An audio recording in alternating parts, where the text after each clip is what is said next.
Good morning, student. Today, Hindi lesson written by Gajanan Madhav Muktibodh. जो पाठ का नाम है सहर्ष स्वीकारा है। देखिए, हमारे जीवन में सुख और दुख दोनों आते हैं। सुखों को आदमी आसानी से स्वीकार लेता है, लेकिन दुखों में घबराता है। सुख दुख रुक नहीं सकते, ये जीवन में इनके आने की अनिवार्यता है। जब अनिवार्यता है ही तो क्यों ना हम उन्हें सहर्ष स्वीकारें। सुख में अधिक सुखी ना हो, दुख में अधिक दुखी ना हो। जीवन के खेल हैं, ये हमारे जीवन में चलेंगे ही। लाभालाभ हो, जया जय हो। चाहे लाभ हो जाए, चाहे अलाभ हो जाए, चाहे जीत हो जाए, चाहे हानि हो जाए, दोनों को हमें समान दृष्टि से देखना चाहिए। ये पाठ हमको यह समझाने की कोशिश करता है। गजानन माधव मुक्तिबोध एक बहुत महान कवि हैं, जिनकी रचना आपके में है। तो पद्यांश देखिए। जिंदगी में जो कुछ है, जो भी है, सहर्ष स्वीकारा है, इसलिए कि जो कुछ भी मेरा है वह तुम्हें प्यारा है। कवि कहता है कि ज़िंदगी में जो कुछ भी है, चाहे वो सुख हो या दुख हो, अच्छाई हो या बुराई हो, उन सब को मैंने अपने जीवन में खुशी खुशी स्वीकार किया है। इसलिए कि जो मेरा दुख है या मेरा सुख है, मेरे साथी का भी सुख दुख है।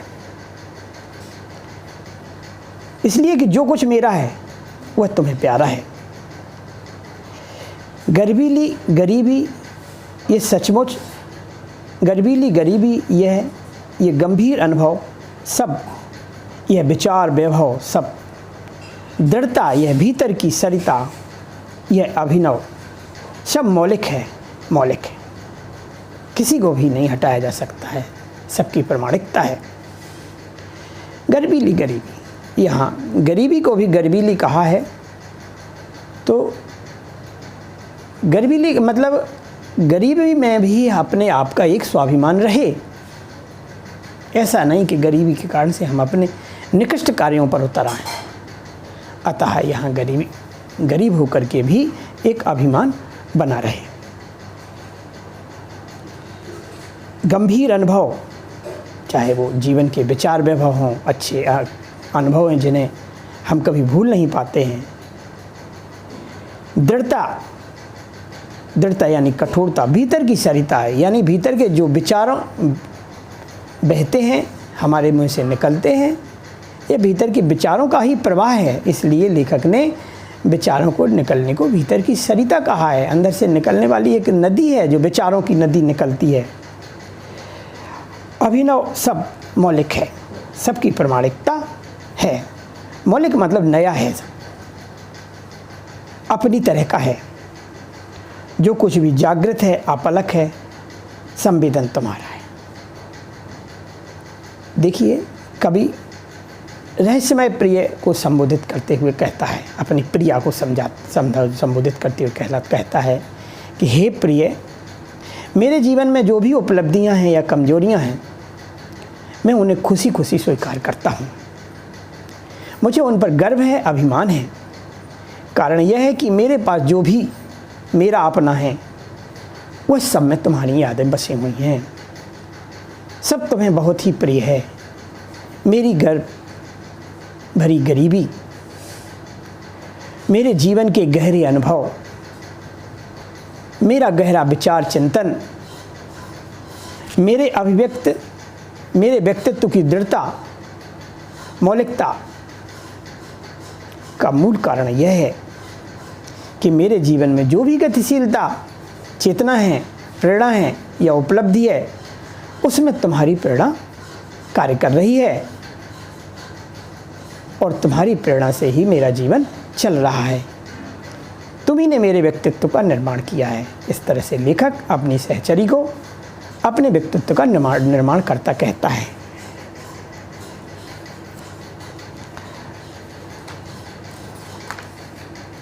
जाने क्या रिश्ता है, जाने क्या नाता है, जितना भी उड़ेलता हूँ भर भर आता है, दिल में क्या झरना है जो बराबर बहता रहता है। मीठे पानी का सोता है जो बराबर रिश्ता रहता है। मुस्काता चाँद ज्यों धरती पर रात भर, मुझ पर ज्यों तुम्हारा ही खिलता हुआ चेहरा है। आज भी मेरी आंखों में तुम्हारा खिलता हुआ चेहरा झूल रहा है।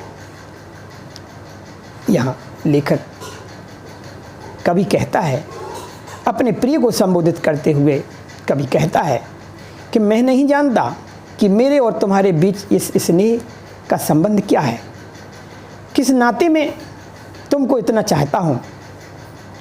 मुझे तो इतना पता है कि इस स्नेह के को हृदय से इतना व्यक्त करता हूँ, बांटता हूँ, दूसरों से वर्णन करता हूँ, उतना ही मेरे मन में यह और उमड़ करके भर आता है,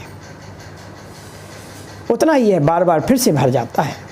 जैसे कुएं से पानी निकाल लेने पर उसमें पुनः नया पानी आ जाता है, ऐसे ही मैं अपने मन मस्तिष्क से तुम्हारे विचार जितने ज़्यादा निकालता हूँ, जितना विचार विमर्श करता हूँ, उतने ही अच्छे अच्छे भाव विचार तुम्हारे प्रति हमारे हृदय में भर आते हैं। मेरे हृदय में प्रेम का कोई झरना मालूम होता है जिससे लगातार स्नेह की वर्षा होती रहती है, अथवा हृदय में प्रेम का कोई मीठा स्रोत है जो बार बार रिश्ता रहता है, जिससे निरंतर स्नेह जल छलकता रहता है। मेरे हृदय के भीतर तुम्हारा प्रेम है और इस प्रेम पूरे हृदय के ऊपर तुम्हारा स्नेह, तुम्हारे विचारधाराएं, तुम्हारा विचार बिंदु छाए हुए हैं। तुम विराजमान हो।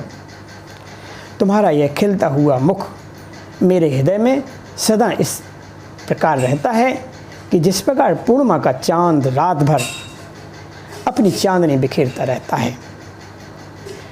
इस तरह से इस दूसरे पद का अर्थ हो जाता है। तीसरा पद देखें। सचमुच मुझे दंड दो कि मैं भूलूं तुम्हें भूल जाने की दक्षिणी ध्रुवी अंधकार अमावस्या।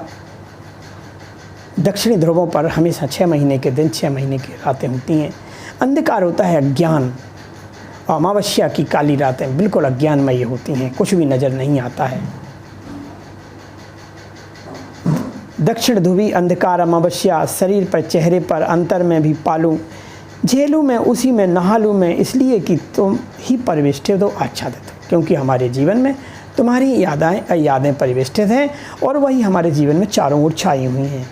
रहने का रमणी यह उजेला अब सहा नहीं जाता है, नहीं सहा जाता ममता के बादलों की मडराती कोमलता। भीतर पिराती है, अंदर दर्द देती है, कमज़ोर और अक्षम सब हो गई है आत्मा यह छटपटाती छाती कि भवतव्य डराती है, एक भयभीत करती है, बहलाती है, सहलाती है, आत्मीयता बर्दाश्त नहीं होती।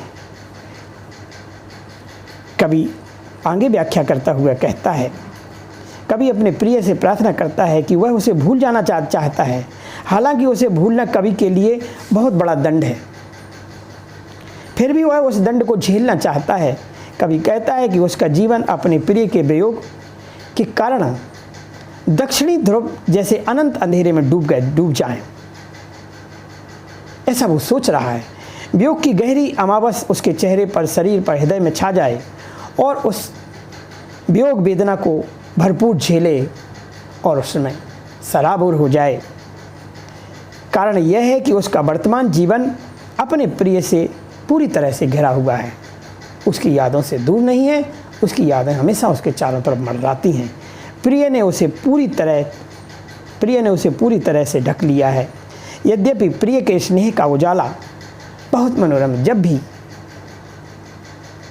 प्रिय की याद आती है तो आँखों में अनुपम चमक आ जाती है, पुराना समय याद आ जाता है। परंतु अब यह उजाला उसके लिए असहनीय हो गया है, क्योंकि उसकी प्रिया उसके समक्ष नहीं है और उसे जीवन से बहुत दूर जा चुकी है। इस कारण से इस तरह से इतना दुख, इतना करुण माध्यम कवि यहाँ प्रकट कर रहा है। उसके मन में सदा प्रिय की ममता बादलों की भांति मंडराती है। यही कोमल ममता उसके हृदय को पीड़ा पहुंचाती है। इस कारण उसकी आत्मा बहुत कमज़ोर और असमर्थ हो गई है। उसे भविष्य में की आशंकाएं डराने लगी हैं कि प्रिय के अभाव में वह कैसे जिएगा। यह भय उसकी छाती में छटपटाहट पैदा करता है। इसलिए अब उसे अपने प्रिय का बहलाना सहलाना रह रहकर अपनापन जतलाना सहन नहीं होता है और वह आत्मनिर्भर बनना चाहता है। उसके स्नेहांचल के बिना भी अपने पांव खड़ा करना चाहता है। यहाँ एक लेखक की अजीब व्यवस्था का वर्णन किया गया है जिसे आपने ध्यान से सुना। सचमुच मुझे दंड दो कि हो जाऊं पाताली अंधेरे की गुफाओं में, बिबरों में, धुएं के बादलों में, बिल्कुल लापता कि वहाँ भी तुम्हारा ही सहारा है। कहीं भी दुनिया में चला जाऊँ फिर भी तुम्हारी यादें हमसे दूर नहीं हो सकती हैं। इसलिए कि जो कुछ भी मेरा है या जो होता सा लगता है, होता सा संभव है, सभी वह तुम्हारे ही कारण के कार्यों का घेरा है, कार्यों का वैभव है। अब तक तो जिंदगी में जो कुछ था, जो कुछ है, उसे मैंने सहर्ष स्वीकारा है। इसलिए कि जो कुछ मेरा है उस सब में आपका ही योगदान है। हे प्रिय, तुम सचमुच मुझे दंड दो। मैं पाताल की अवैध गुफाओं में, भीषण सुनसान अकेली सुरंगों में, दम घोंटू धुएं के बादलों में विलीन हो जाऊं, अपने आप को खोने के लिए समर्पित। मेरा जीवन धुएं अथवा घुटन में दबकर समाप्त हो जाए, ऐसे कभी कल्पना करता है। अकेलेपन से पीड़ित हो जाएं, उस अकेलेपन और लापता होने की स्थिति में भी मैं प्रसन्न रहूँगा, क्योंकि मुझे वहाँ भी यही सहारा होगा, यानी तुम्हारी यादों का ही सहारा होगा कि मेरी उस स्थिति में कारण बनकर तुम ही तो उपस्थित हो जाओगी। वहाँ भी मुझे तुम्हारी यादों का ही सहारा मिलेगा। मेरी जो स्थितियाँ हैं, मेरी जो स्थितियाँ हो सकती हैं, मेरी उन्नति या अवनति, जो भी संभावनाएं हैं, वे सब तुम्हारे ही कारण हैं।